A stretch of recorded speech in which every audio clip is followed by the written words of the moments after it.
These are pretty nice, Scott. I really like what you're doing with the imagery and fonts in this one. It really makes for an appealing book cover. Very pleased with this.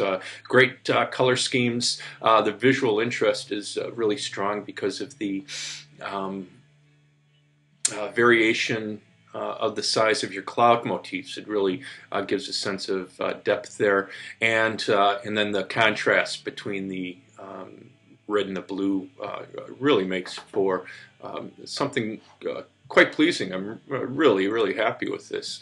The business card, though, needs a little help. The visual hierarchy isn't coming through as strong, mostly because I think of a lack of negative space and the centered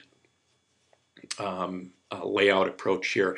Think about grouping information according to Williams's idea of proximity, like things together. So as you have here, the name of the law firm is the most important thing. It's the biggest thing. Next thing is the lawyer and the his title, and getting those to work together as a group is going to be important. And then the contact information, whether it's in one group or two groups, and getting that information again as its own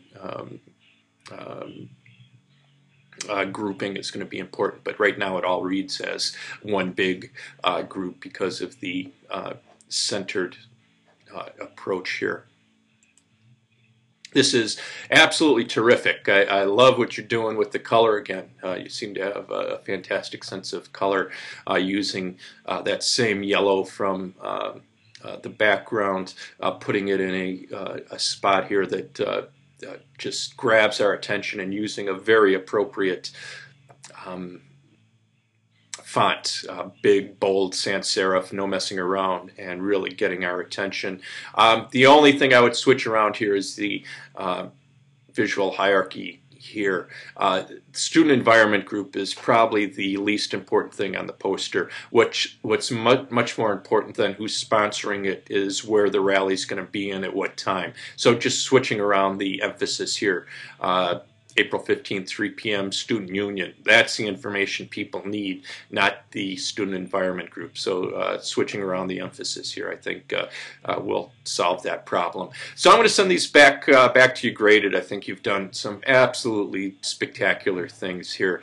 But please make your revisions and send them back to me for a grade. Excuse me, please make your revisions for the portfolio in Unit 5, okay? Good work.